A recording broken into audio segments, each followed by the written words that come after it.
Bharatiya Janata party के राष्ट्रीय महामंत्री श्रीमान दुष्यंत गौतम जी पहुंचे हैं। एक बार हम खड़े होकर जोरदार तालियों से स्वागत करें। यहाँ परिवर्तन चौक पर आपका स्वागत है।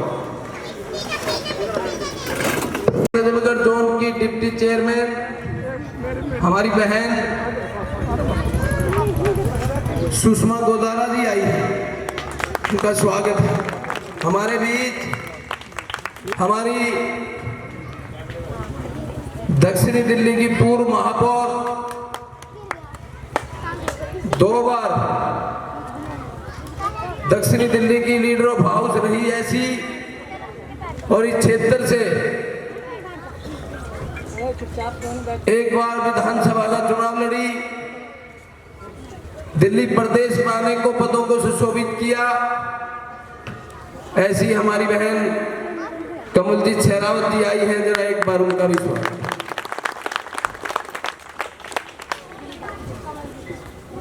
आजकल महिलाएं घर के बाहर मैदानों में आदमी से कंधे मिलाकर घर की सभी जिम्मेदारियों के साथ काम कर रही है। हमें समाज में पुरुष प्रधान प्रकृति को हटाते हुए कन्या बचाओ अभियान में सक्रियता से भाग लेना चाहिए। भारत में पुरुष स्वयं को शासन करने वाला और महिलाओं से बेहतर मानते हैं, जो लड़कियों के खिलाफ सभी प्रकार की हिंसा को जन्म देता है। भारत प्रत्येक क्षेत्र में वृद्धि करता हुआ देश है। यह आर्थिक, शोध, तकनीकी और बुनियादी ढांचे के क्षेत्र में तेजी से आगे की ओर बढ़ता देश है। यहाँ तक कि देश में इस तरह की विकास की प्रगति के बाद भी लड़कियों के खिलाफ हिंसा आज भी व्यवहार में। सांसद दुष्यंत गौतम जी, महामंत्री भाजपा पहुंच चुके हैं। कमलजीत शेरावत जी भी हमारे बीच में आ चुकी हैं। मैं अब हमारे क्रांतिकारी साथी भारतीय बहुजन समाज पार्टी दिल्ली प्रदेश के अध्यक्ष माननीय कपूर सिंह कटारिया जी को आमंत्रित करता हूं, वे आकर के अपने विचार रखें। माननीय कपूर सिंह कटारिया साहब। 302 है। मैं धन्यवाद करता हूं ककरोला जो सोसाइटी के, जो वेलफेयर सोसाइटी के, जिन्होंने ये प्रोग्राम रखा, अपना तन मन धन लगाकर और बाबा साहब के विचारों को चलने के लिए भगवान बुद्ध को जो है साक्षी मानकर मैं जो है इन सब का धन्यवाद करता हूं और अपनी तरफ से दिल्ली प्रदेश अध्यक्ष के नाते और जो भी हमारे लायक कोई सेवा हो उसके लिए करने के लिए भी तैयार हूं और धन्यवाद। जय भीम, जय भारत, नमो। भाई राजपाल बौद्ध जी हैं, मैं राजपाल बौद्ध जी से मैं कहता हूँ ठीक। राजपाल बौद्ध जी से हमारा 35 साल से परिचय हुआ है और 35 साल में जो इनकी ऊर्जा मैंने देखी है वो अतुलनीय है। चाहे रात के 12 बजे इनके पास पहुंच जाए, चाहे सुबह के टाइम पहुंच जाए, चाहे कोई घारी हो, बीमारी हो, घर में कोई भी परेशानी रही हो, लेकिन हमेशा बाबा साहब डॉक्टर अंबेडकर के मिशन को आगे बढ़ाने के लिए, उनके विचार को आगे बढ़ाने के लिए दिल्ली ही नहीं, हरियाणा, पंजाब, राजस्थान, उत्तराखंड, मध्य प्रदेश और विशेष करके मेरे लिए खुशी की बात है 90% कार्यक्रम भाई साहब के मेरे साथ होते रहे हैं और मेरे साथ जाते रहे हैं। इनका आशीर्वाद मुझे मिलता रहा है। ऐसे क्रांतिकारी साथी भाई राजपाल जी को मैं आमंत्रित करता हूं, वे अपने विचार रखें। राजपाल बौद्ध जी।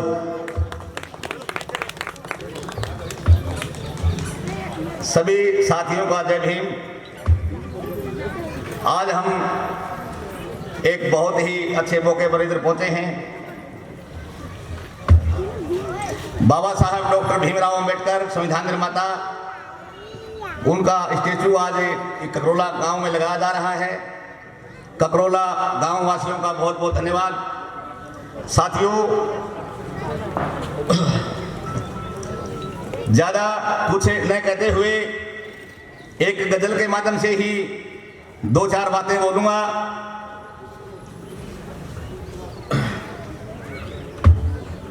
कि जो कल तक तुम्हारा था वो आज पराये का है, यही रिवाज तेरे शहर की सराय का है।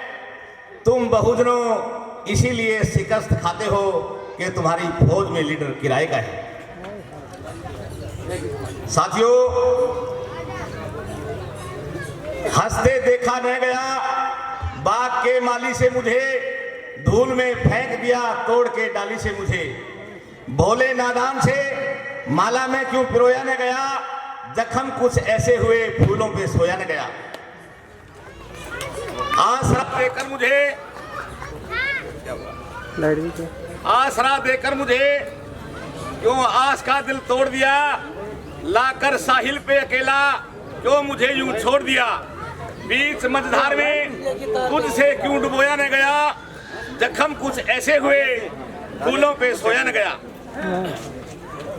मैं खतावार हूँ या मुझको बनाने वाला, चांद के चेहरे पर भी दाग है काला काला। लाखों बरसाते हुई फिर भी वो धोया न गया, जख्म कुछ ऐसे हुए कि फूलों पे सोया न गया। जय भीम, जय भारत, नमो बुद्धाय। आज के इस काल शक्ति माताओं बहनों, बाबा साहब डॉक्टर अम्बेडकर को आज अनेक रूप में लोग पूजने लगे हैं, लेकिन जो उनकी महत्वपूर्ण जो विचारधारा है, हम उससे पिछड़ते जा रहे हैं, उसको छोड़ते जा रहे हैं। बाबा साहब का स्टैचू लगाना उनकी पूजा करना नहीं है। उनके स्टैचू से, उनकी प्रतिमा से हमें संदेश लेने की जरूरत है, प्रेरणा लेने की जरूरत है। बाबा साहब डॉक्टर अम्बेडकर ने एक बार सिद्धार्थ कॉलेज में जब वो प्रोफेसर थे, अपने विचार रखते हुए विद्यार्थियों को कहा कि हमें राजनीतिक बनने की जरूरत है। लेकिन जब आप राजनीति की बात करते हैं, जब आपका बेटा राजनीति की बात करता है, जब आपका बच्चा राजनीति की बात करता है, जब आपका पड़ोसी राजनीति की बात करता है, तब उसको कह दिया जाता है कि बेटा राजनीति बहुत गंदी चीज है, राजनीति बहुत गंदी चीज है। लेकिन राजनीति के बगैर भी कुछ होता नहीं है। तो इस भ्रम को तोड़ना होगा, इस मिथ्या मिथक को मिटाना होगा कि राजनीति गंदी चीज है। राजनीतिक बनो, अगर बाबा साहब को मानते हो, हर बच्चे को, हर परिवार में एक राजनीतिक होना चाहिए।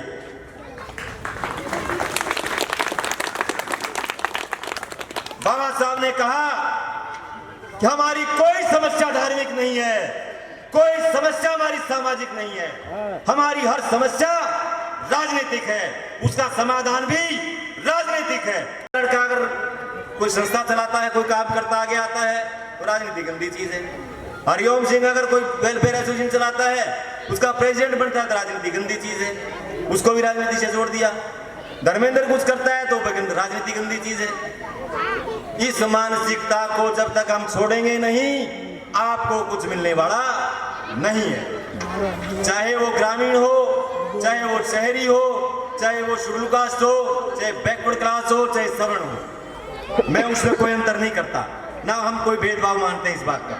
मैं सबके लिए कहता हूं कि आपकी विचारधारा राजनीतिक होनी चाहिए, आपके विचार इतने मजबूत होने चाहिए कि दूसरे की राजनीति को आप समझ सकें। हर समस्या का समाधान राजनीतिक है। कैसे? जब भी कोई छोटी से छोटी समस्या होगी, आपको राजनीतिक प्लेटफॉर्म पर जाना पड़ेगा, राजनीतिक दरवाजे पर जाना पड़ेगा। अगर आज हम ये प्रतिमा देख रहे हैं और हमारे गांव का गौरव माननीय राजचंद्र गहलोत जी अगर पार्षद ना होते, हम इनके पास इस विचार को लेकर ना गए होते, हमने ये शेयर नहीं किया होता, तो आज ये मौका हमें नहीं मिला होता। बाबा साहब के स्टैचू हजारों लगे हैं, हजारों के जगह से जेसीबी मशीन से उठा लिए गए हैं। क्यों? क्योंकि उसका विधिवत तरीके से कार्यक्रम नहीं करते हैं। आपकी नाली है, गली है, कुछ भी है, पार्क है, कोई और समस्या है, वो सारी की सारी जाकर के राजनीतिक दरवाजे पे हल होती है। आपको सही मायने में न्याय चाहिए, सही मायने में कोई अधिकार चाहिए तो राजनीतिक बनने की जरूरत है। ये हमारे लिए गौरव की बात है।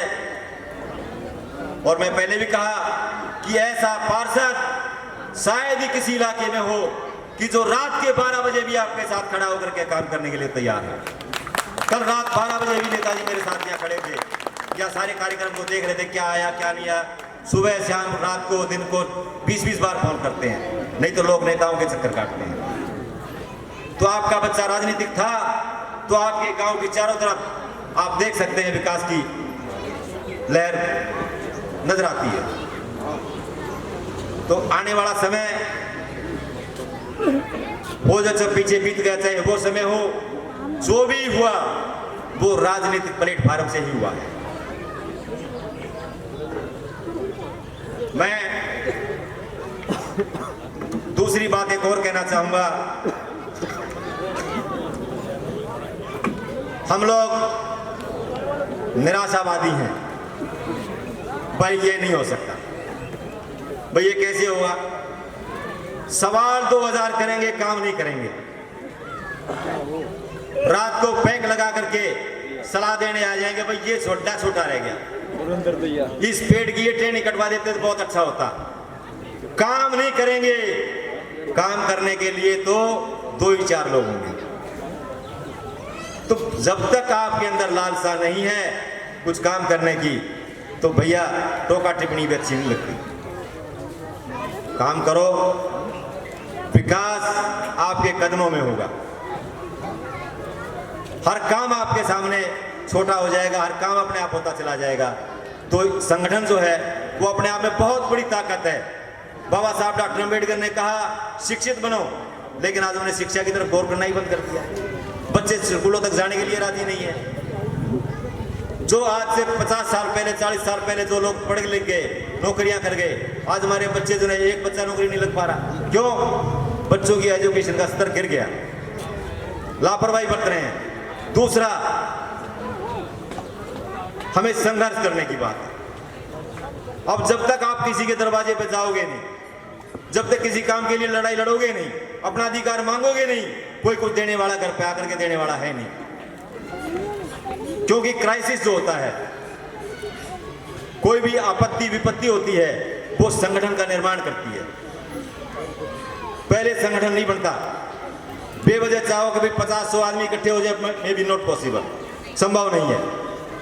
जैसे एक उदाहरण दे रहा हूं, अगर कहीं आग लगी हो तो क्या हम पहले ये कोई गांव में कोई एक प्लानिंग करके रखते हैं कि आग बुझाने के लिए 200 आदमियों की टीम बना लो, हमारे खेत में पटोड़े में आग लग सकती है। लेकिन क्राइसिस होता है, एक आदमी आवाज देता है, पूरा गांव भाग लेता है, आग बुझाओ भाई आग बुझाओ। क्राइसिस ने इकट्ठा कर दिया, विपत्ति ने इकट्ठा कर दिया। तो विपत्ति आती है, उससे सबक लो, इकट्ठे हो, स्ट्रेंथ बनाओ अपनी। जब आपकी सारा होगा खत्म। मैं समय ज्यादा ले गया अपनी, उसके लिए क्षमा चाहूंगा। माननीय राजद गहलोत जी, स्टैंडिंग कमेटी के चेयरमैन, हमारे इधर ककरौला से पार्षद, मैं चाहूंगा आगे के कार्यक्रम को विधिवत रूप से जो उनका कार्यक्रम है उसको उस तरीके से अपना शुरुआत करें। माननीय राजद गहलोत जी। माता की, भारत माता की। आवाज कम है, महिलाओं की ज्यादा है, आपकी कम है। भारत माता की। बहुत ही सम्मान के योग्य और भारतीय जनता पार्टी में हम जैसे छोटे छोटे कार्यकर्ताओं के मार्गदर्शक श्रीमान गौतम जी, हमारी बहन कमलजीत शेरावत जी और हमारी बहन सुषमा गोदारा जी, और पार्षद भी आ रहे हैं, फोन आ रहे हैं धीरे धीरे, और प्रवेश जी आपके बीच में पहुंचने वाले हैं। और भी जिन लोगों को आगमन है वो रास्ते में है, क्योंकि भारतीय जनता पार्टी में हर साल कार्यकर्ताओं के लिए प्रशिक्षण दिया जाता है कि समाज में उनकी भलाई के लिए कैसे कार्य किया जाता है। तो उसमें बहुत से लोग व्यस्त हैं, वो आ रहे हैं। तो मेरा निवेदन है कि मटियाला विधानसभा में 7 मंडल अध्यक्ष हैं, 7 भाई आए हों, तो मेरा निवेदन है कि अगली पंक्ति में वो आकर बैठ जाए। और मेरे ककरोला गांव के 6 नंबरदार हैं, 6 के 6 से निवेदन है कि वो भी आके यहाँ बैठ जाए। और 3 एसोसिएशन है और 1 एसोसिएशन यहाँ से है, तो उनके भी जो मुखिया हैं वो यहाँ आके आरक्षित जो लिखा है इस पर आकर बैठ जाए। तो अभी मैं निवेदन करूंगा इस गांव से जो सबसे बुजुर्ग यहाँ उपस्थित हैं, या निवेदन करूंगा अपने 6 नंबरदारों से कि वो आए और गौतम जी का पगड़ी बांधकर गदा भेंट करके उनका स्वागत करें। 6 नंबरदार।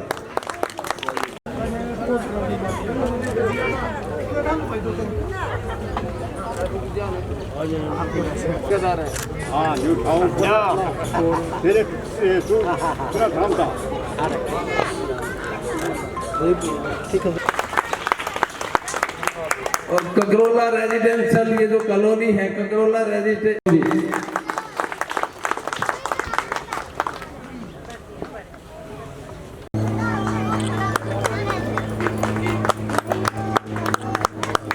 मैं अपने पिताजी से निवेदन करूंगा कि वो आए और अध्यक्ष जी को गदा भेंट करें। डॉक्टर भूप सिंह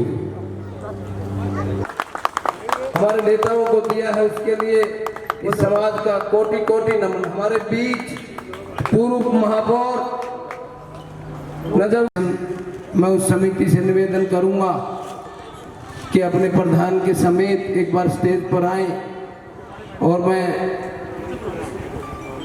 अपने विजय सोलंकी जी सभी से निवेदन है कि जोरदार तालियों से उनका स्वागत। काजी जी आपका स्वागत है। और मैं डॉक्टर शुभराम जी से निवेदन करूंगा कि वो आए और राजेश जी को पगड़ी बांध और गदा भेंट कर उनका स्वागत करें।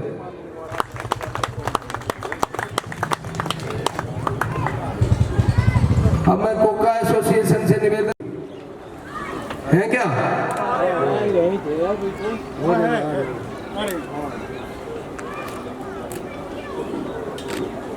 अध्यक्ष जी आप भी आ जाओ एक में। भाई कौन है प्रधान था? गाड़ी में मैं प्रधान जी को पगड़ी बांधेंगे हमारे अध्यक्ष जी। विजय जी आइए उधर।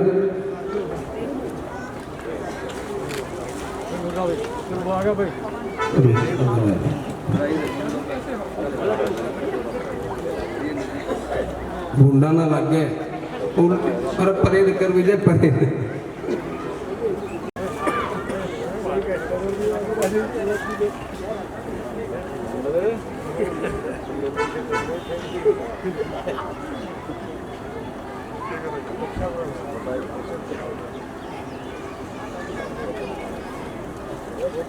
ताली तो बजा लो भाई।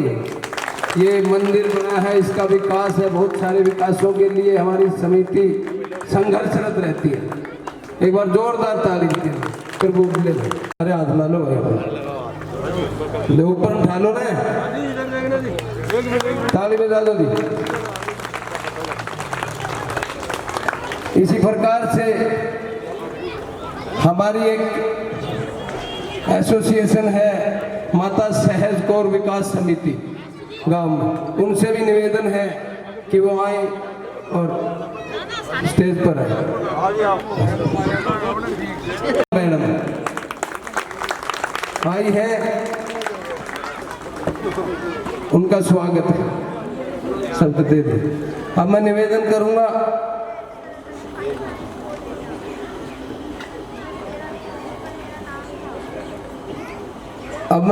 करूंगा पंडित सत्यनारायण जी से कि वे आए और इस विकास समिति का स्वागत करें। सब तो फूल दे दिए, फूल ले लिए, हरबीर न ले रहे। ला मैं बांध दूं, ठीक है। पंडित जी लपेट दे, 1 मिनट। इजाजत ले लूँ आपसे।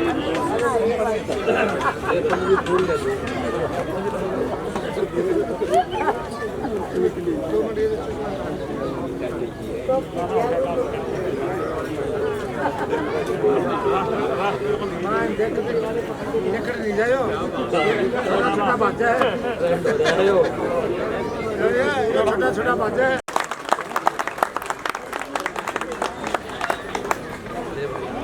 अब मैं निवेदन करूंगा हमारी ककरोला एसोसिएशन हाउसिंग कॉम्प्लेक्स जल्द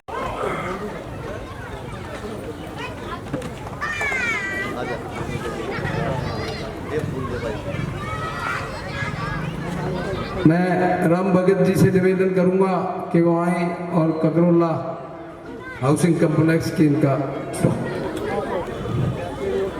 और एक महावीर सिंह जी, महावीर सेन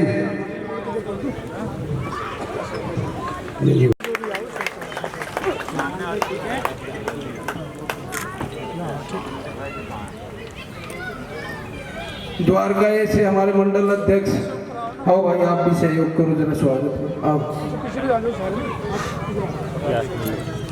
जोर ताली गदा ले रहे मेरे हनुमान बनाने लगे सब। आज डॉक्टर भीमराव अंबेडकर जी के चित्र का अनावरण हो रहा है। इस पर उपस्थित जिनके अध्यक्षता में सारा कार्यक्रम हो रहा है, ऐसे स्टैंडिंग कमेटी के चेयरमैन राजदत्त गहलोत जी, भाई राजेश गहलोत जी, बहन कमला सहरावत जी, मंच पर आसीन सभी निगम पार्षद, वरिष्ठ नेतागण, सामने बैठे हुए मेरे समाज के प्रमुख व्यक्तियों को मैं चरणों को नमन करते हुए अपनी बात को शुरुआत करता हूँ।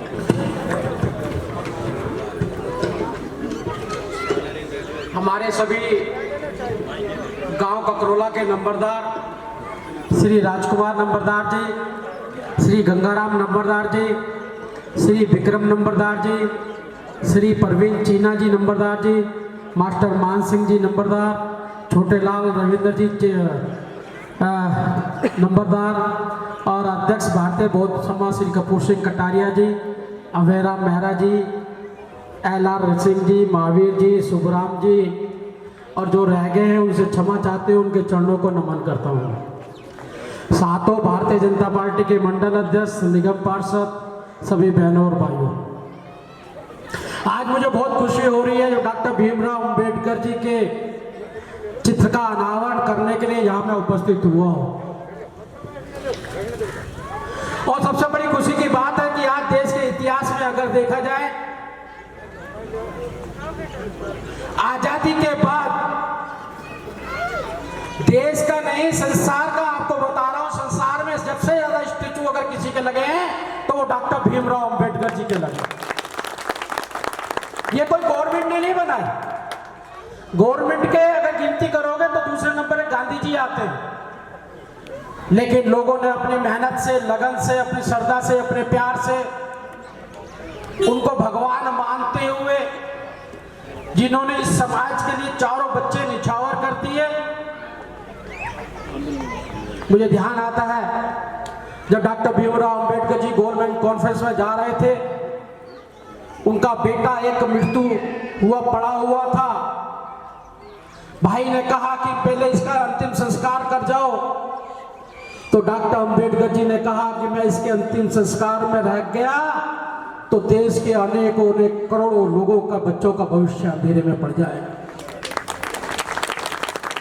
ऐसे कोई आदमी पूजने नहीं बन जाता, ऐसे ही कोई आदमी मानने नहीं बन जाता। अभी मैं रास्ते में आ रहा था तो मुझे एक बात बड़ी पिंच कर गई और उस बात से ही मैं अपनी बात शुरू करूंगा। जिंदा हो तो जिंदा होने का सबूत दो, वरना अपने आप को जिंदा नहीं मानो। अगर आप जिंदा हो, अगर बुद्धिजीवी हो,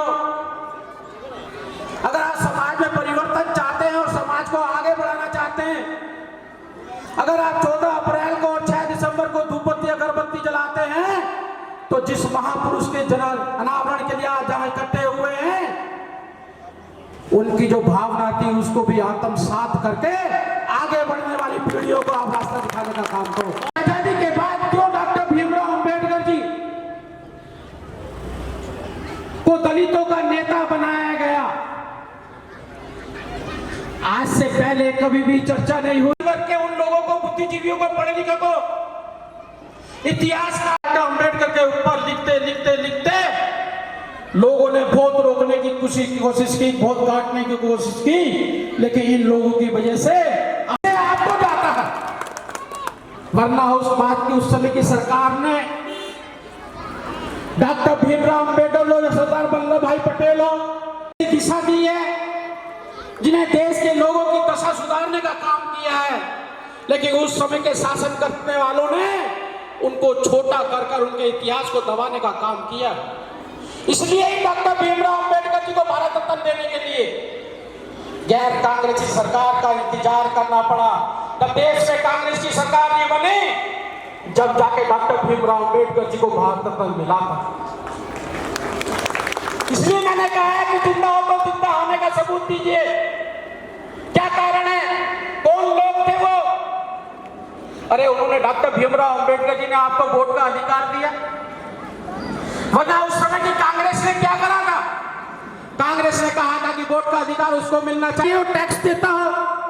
ना हम पढ़े लिखे थे, ना हम व्यापारी थे, ना टैक्स देते थे, या भी वोट का अधिकार उसको होना चाहिए जो व्यक्ति राजा महाराजा की श्रेणी से आया हो। कीमत को पा रहे हैं क्या? उस वोट की कीमत को हमने जाना है कि 60 वर्षों के अंदर जो डॉक्टर भीमराव अंबेडकर जी,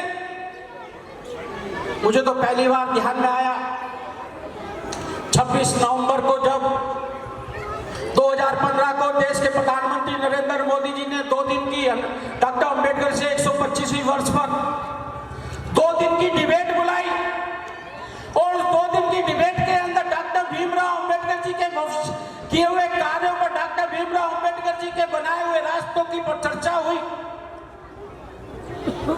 और उस चर्चा को, मुझे लगता है कि डॉक्टर भीमराव अंबेडकर जी को पढ़ना हो, समझना हो, तो लोकसभा की उस 2 दिन की चर्चा को जरूर पढ़ना चाहिए। पढ़ेंगे तो समझ में आएगा। उस चर्चा के अंदर मालूम पड़ा, बड़े बड़े नेता पढ़कर आए थे, बताया गया कि वर्तमान जो महिलाओं को बराबर का हक मिल रहा है, पहला देश का मंत्री था जिसने इस्तीफा दिया था कि महिलाओं को बराबर का हक मिलना चाहिए, इसलिए डॉक्टर भीमराव अंबेडकर जी ने उसके लिए संघर्ष किया। उस डिबेट में मालूम पड़ा था कि मजदूरों को 6 दिन काम करना चाहिए, 8 घंटे काम करना चाहिए, 1 दिन का अवकाश मिलना चाहिए, उनको फंड मिलना चाहिए, सारी सुविधा मिलनी चाहिए। मजदूरों को अगर कोई नेता है तो डॉक्टर भीमराव अंबेडकर है। मजदूरों को जीने का हक दिया तो डॉक्टर भीमराव अंबेडकर ने दिया। आज रिजर्व बैंक ऑफ इंडिया की बात करते हैं, इलेक्शन कमीशन की बात करते हैं, वित्त आयोग की बात करते हैं, 4 डैम बने, पानी रिसोर्स के वो मंत्री रहे थे। चारों तरफ अगर हम देखें तो जिस प्रकार से हमें बताया गया कि इस वर्तमान आधुनिक भारत के निर्माता जवाहरलाल थे, मैं दावे से कहता हूं आधुनिक भारत का निर्माता कोई था तो वो डॉक्टर भीमराव अंबेडकर थे। ये कौन बताएगा, कौन कहेगा ये? और मैं धन्यवाद करता हूं देश के प्रधानमंत्री का, नरेंद्र मोदी जी का, इस मंच से। किसी व्यक्ति को एक बार याद किया जाता है, उसके जन्मदिन पे याद किया जाता है, या उसके अंतिम संस्कार जब होता है जब याद किया जाता है। गांधी जी को आप 2 अक्टूबर को याद करते हैं, जवाहरलाल नेहरू को आप याद करते हैं 14 नवंबर को याद करते हैं, लेकिन जवाहरलाल नेहरू जी का मेरे ख्याल आपको ये नहीं मालूम होता अंतिम संस्कार का वो होता उनका, अधिकतर लोगों को नहीं मालूम होगा। खाली 1 दिन या 2 दिन महापुरुषों को याद किया जाता है। मैं धन्यवाद देना चाहता हूं देश के प्रधानमंत्री जी का, जिन्होंने डॉक्टर भीमराव अंबेडकर जी को 14 नवंबर जन्मदिन दिवस पर और 6 दिसंबर परिनिर्वाण दिवस पर और साथ 26 नवंबर जब अरुण जेटली जी को उन्होंने बुलाया और कहा जेटली 26 दिसंबर क्या होता है, तो उन्होंने बताया जेटली जी न्याय डे होता है, सारी न्यायपालिका न्याय डे के रूप में इसको मनाती हैं, संविधान पे चर्चा करती है, लॉ पे चर्चा करती हैं। मोदी जी ने कहा संविधान किसने बनाया है जिस पर चर्चा करते हैं, डॉक्टर भीमराव अंबेडकर ने बनाया है। तो देखो इसको संविधान सारी प्रक्रिया को कि न्याय डे की अधिसूचना कब जारी हुई। अरुण जेटली 5 दिन लगे रहे, उन्होंने कहा कभी अधिसूचना जारी नहीं की। देश के प्रधानमंत्री ने कहा 26 नवंबर की अधिसूचना जारी करो, इस दिन संविधान दिवस मनाया जाएगा और डॉक्टर अम्बेडकर जी को याद किया जाएगा। इसे डॉक्टर भीमराव अम्बेडकर जी इस सृष्टि में पहले व्यक्ति है जिनको उस वर्ष के अंदर 3 बार याद किया जाता, 3 बार याद किया जाता। लेकिन फिर मैं वो बात कर रहा हूं, जिंदा हो तो जिंदा होने का सबूत दो। गांधी की समाधि देखी है, जवाहरलाल नेहरू की समाधि देखी है, इंदिरा गांधी की देखी है। एक व्यक्ति यहाँ पे खड़ा हुआ बैठा हुआ बता दे कि डॉक्टर भीमराव अंबेडकर की समाधि कहां पर है, कहां पर है बताए। हाँ जी, चैत्यभूमि दादर मुंबई। अरे हाँ जी, महाराष्ट्र चैत्यभूमि। चैत्यभूमि गया हूँ मैं कई बार। दादर में चैत्यभूमि में, इसको चैत्यभूमि भी बोलते हैं। संस्कार था उस दिन दिल्ली के बैग में बैठे हुए सरकारों ने डॉक्टर भीमराव अंबेडकर का 26 अलीपुर रोड से सामान उठाकर बाहर फेंक दिया था। उनका अंतिम संस्कार दिल्ली में नहीं होने दिया है। याद करना चाहिए आप लोगों को, उसका गुनाहगार कौन है। उनका अंतिम संस्कार नहीं होना दिया। हमारे कुछ लोगों ने मिलकर उनको दादर के अंदर चैत्यभूमि पर ले आकर और शमशान भूमि के अंदर ही बाहर समुद्र के किनारे अंतिम संस्कार किया गया। कुछ नहीं बनाया यहाँ की सरकारों ने।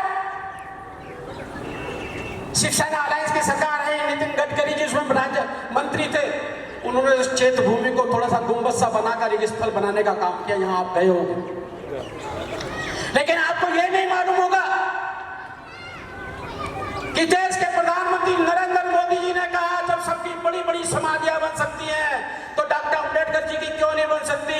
उन्होंने तत्काल प्रभाव से 12 एकड़ के अंदर हिंदू मिल वहां पर बंद पड़ा हुआ था, उसको लेकर डॉक्टर अंबेडकर की समाधि बनाने का काम हमारी सरकार कर रही है। आप सब लोग संग्रहालयों में जाते होंगे, नेहरू का संग्रहालय जाएंगे, 3 मूर्ति, उसके काले काले कोट और सारी सामान जो डेली इस्तेमाल करते हैं वो मिल जाएगा। जहां तक कि उनके समय के गुलाब के फूल भी मिल जाएंगे किताबों में रखे हुए। इंदिरा गांधी जी के संग्रहालय में जाएंगे तो उनकी साड़ी मिल जाएगी जिसमें गोली लगी थी। अरे बाद में बताइए। मैं जानना चाहता हूं आप लोगों से कि डॉक्टर भीमराव अंबेडकर जी अचकन डाला करते थे, नीला कोट डाला करते थे, टाई बांधा करते थे, हैट डाला करते थे। डॉक्टर भीमराव अंबेडकर जी किसी घर में तो रहते होंगे, किसी बर्तन में खाना तो खाते होंगे, किसी चारपाई पे सोते होंगे, किसी कुर्सी पर बैठते होंगे। डॉक्टर भीमराव अंबेडकर जी दैनिक जीवन को कैसे बिताते होंगे। वो सामान कहाँ है, कहाँ है वो सामान, कहाँ है वो टाइपराइटर जिसको टाइप करके संविधान लिखा गया था, जिस आरक्षण के कारण doctor, engineer, professor, lecturer, CM, deputy CM तक बने। खाली आरक्षण का लाभ लेकर कमा लेना और शाम को बच्चों को खिला देना, यही होता है क्या। कहाँ है वो सामान, बता सकता है कोई कहाँ है? नहीं मालूम किसी को, क्योंकि फुर्सत नहीं है कमाने और खाने से। 14 अप्रैल को धूपबत्ती और 6 दिसंबर को अगरबत्ती जलाने से मतलब है, इससे मतलब नहीं है कि डॉक्टर अंबेडकर जी ने अपना कितना बड़ा त्याग देकर तुमों को आत्मबल दिया है और देश को शक्तिशाली बनाया है। आज वो समान जो उनकी साथ में उनके अचगले सहायक और नानक रत्तू रहते थे, वो 2 लोग समान जब 26 अलीपुर रोड से हटाकर बाहर फेंक दिया गया था, वो लेकर अचगले ब्राह्मण था। लोग डॉक्टर अंबेडकर जी को ऐसे प्रस्तुत करते हैं जैसे वो स्वर्ण जाति से घृणा करते हो। उनकी पत्नी ब्राह्मण थी, अंबेडकर नाम भी ब्राह्मण का ही है, उनका गुरु भी ब्राह्मण थे, अचगले जो था वो भी ब्राह्मण था, सहायक था नानक रत्तू जी के साथ में। वो सामान उठाकर वो नागपुर से 35 किलोमीटर दूर चिंचोली गांव में ले गए। वहां पर एक गुंबद सा बनाकर वो सामान रख दिया गया। कांग्रेस की सरकार रही महाराष्ट्र के अंदर, केंद्र में कांग्रेस की सरकार रही, बड़े बड़े संग्रहालय बनाए गए, बड़ी बड़ी चीजें बनाई गई, लेकिन डॉक्टर अम्बेडकर जी का वो सामान रखने के लिए खाली 6-6.5 लाख रुपए उस संस्था को देने पड़ते थे ताकि उसे केमिकलाइज कराकर उसको रखा जा सके। लेकिन ऐसा कांग्रेस की सरकार ने नहीं करा। सारी टाइयां करीब 100-150 टाइयां मैं देख गया हूं, मैं गवाह हूं, कोई चाहे तो मैं दिखा भी दूं, मेरे मोबाइल के अंदर है। 100-150 टाइयां दीमक खा गई, कोट दीमक खा गए, टाइपराइटर को दीमक खा गए, ट्रांजिस्टर भी जो सड़ गया, जिस कुर्सी बैठा वो भी सड़ गई, जिस भगवान बुद्ध की मूर्ति पर जिन्होंने भगवान बुद्ध किया अपनाया था वो बुद्ध की मूर्ति भी पीली काली पड़ गई। लेकिन उन्हें फिर मैं धन्यवाद करता हूं इस भारत सरकार का, जो इसलिए डॉक्टर अम्बेडकर को नहीं मानती कि हमें वोट चाहिए, वो इसलिए मानती है डॉक्टर भीमराव अम्बेडकर के लिए, हमारे देश को एकत्रित रखने के लिए, संगठित रखने के लिए, देश को बनाने के लिए किसी भी महापुरुष, किसी भी भगवान ने कोई भी दिया है वो हमारे लिए आराध्य है, इसलिए हम डॉक्टर अम्बेडकर को मानते हैं। नहीं तो हम भी उठा के झंडा चल देते डॉक्टर अम्बेडकर जी पे वोट मांगने के लिए। हमने वहां 13 एकड़ जमीन अभी फॉरेस्ट से फ्री कराकर 13 एकड़ जमीन के अंदर वहां बहुत बढ़िया संग्रहालय बना रहे हैं। कभी मौका लगे वहां जाते हो दीक्षा भूमि पर तो 35 किलोमीटर दूरी पर चैत्य भूमि बन रही है, वो संग्रहालय बन रहा, देख के आना। ये हमारी सरकार ने किया, हम पढ़ सकते हैं। का उद्घाटन किया था कि डॉक्टर भीमराव अम्बेडकर जी को पढ़ने के लिए, सुनने के लिए, सोचने के लिए अगर कोई विदेशी कहीं से कोई आता है तो कहां पढ़ेगा। संसार के नेता हैं, कांग्रेस की 10 साल सरकार रही, हमारे और तुम्हारे दम से ही रही थी, वो बुरा नहीं मानना, लेकिन कभी संग्रहालय बनाया नहीं गया। 15 जनपद का बड़ा संग्रहालय बनाकर आज डॉक्टर भीमराव अम्बेडकर जी के लिए जानना हो, पहचानना हो, मानना हो, देखना हो, सोचना हो, विचारना हो तो 15 जनपद पे कोई भी विदेश का व्यक्ति आकर देख सकता है हमने बड़ा संग्रहालय बनाने का काम किया। और अब तो जब हो गई, जब हमारी सरकार ने 5 उनके स्थलों को तीर्थ स्थल घोषित किया, पंच तीर्थ, जन्मभूमि महू, 26 हरिपुर रोड, इंग्लैंड की भूमि, दीक्षा भूमि जहां उन्होंने दीक्षा ली थी, चैत्य भूमि जहां उनका संस्कार हुआ था। 5 को उन्होंने जब बैठे और पूछा सबसे कि इन भूमियों को क्या करें, क्या नाम रखें, किसी ने कहा जन्मभूमि रख दो, इसका ये रख दो। मोदी जी ऐसे व्यक्ति थे जिन्होंने कहा था मैंने अम्बेडकर को नजदीक से देखा है। डॉक्टर भीमराव अम्बेडकर जी वो व्यक्ति है, 14 अप्रैल पे लाखों की संख्या में लोग उनका जन्मदिन मनाने आते हैं। 6 दिसंबर को चैत्य भूमि पर लाखों की संख्या में लोग आते हैं, कोई उनको बुलाने नहीं जाता। आप भी पार्लियामेंट जाते होंगे, कोई बुलाने नहीं आता आपको। मोदी जी ने कहा जहां बिना बुलाए लोग आते हैं वो भूमि नहीं होती, वो तीर्थ होते, इसलिए इनको पंच तीर्थ का नाम मैं देता हूं। इतना कुछ करने के बाद आज हमारे बीच में से आदमी उठता है और हमको गुमराह करता है। डॉक्टर भीमराव अम्बेडकर जी के विचारों पे अगर कोई भारत चल रहा है तो हिंदुस्तान की वर्तमान सरकार चल रही है। डॉक्टर भीमराव अम्बेडकर जी ने कहा था मैं ऐसा भारत चाहता हूं जहां पर आरक्षण के साथ साथ सरकार ऐसी चले, ऐसी सुविधाएं लेके आए, ऐसे विचार लेकर आए, ऐसी योजनाएं लेके आए कि यहाँ के रहने वाले लोग आत्मनिर्भर बने, आर्थिक स्थिति मजबूत होने चाहिए। इसलिए पहली बार देश के प्रधानमंत्री ने लाल किले से कहा था कि मैं दलितों को और महिलाओं को नौकरी मांगने वाला नहीं, नौकरी देने वाला बनाना चाहता हूं। और 1.25 लाख बैंक की ब्रांचों को वो जो कहा गया था कि आप एक-एक व्यापारी, एक-एक दलित को और महिला को व्यवसायी बनाइएगा, उसका परिणाम निकला है कि हमारे समाज से आज ऐसे भी व्यवसायी है जो अपना हेलीकॉप्टर भी रखते हैं। पहली बार ऐसा हुआ है, लेकिन हम कहां खड़े? हम हम ये नहीं पहचान पा रहे कि हमें गुमराह कौन कर रहा है। सीए के विरोध में डॉक्टर भीमराव अंबेडकर जी का चित्र लेकर, डॉक्टर अंबेडकर जी का संविधान लेकर सीए का समर्थन करते हैं लोग बात, क्यों करते हैं? अरे सीए के अंदर, पाकिस्तान के अंदर जो गए थे, योगिंदर मंडल जी दलितों के एक बहुत बड़े नेता थे, अंबेडकर जी के समतुल्य थे। जिन्ना ने हमको बहका लिया था, जिन्ना ने कहा था कि मैं आपको अंबेडकर जी की जगह जगह दूंगा, मंत्री बनाऊंगा। ये देश में तो छुआछात चढ़ती है, अपने छुआछात की साथ में जात पात ज्यादा है, हिंदुस्तान नहीं सुधरने वाला। डॉक्टर अंबेडकर ने कहा कि मैं संविधान बना रहा हूं और आने वाले समय के अंदर जैसे आज हम एक मंच में बैठे हैं, ऐसे हम सब लोग आपस में बैठे हुए दिखाई देंगे। के निजाम गए थे, करोड़ों रुपए की उन्होंने, अरबों रुपया उनको देने की बात की थी। उन्होंने कहा नहीं, आप संविधान से नहीं चलेंगे, आप शरीयत से चलेंगे। आप काफिर समझकर हमारे समाज के लोगों को मार देंगे।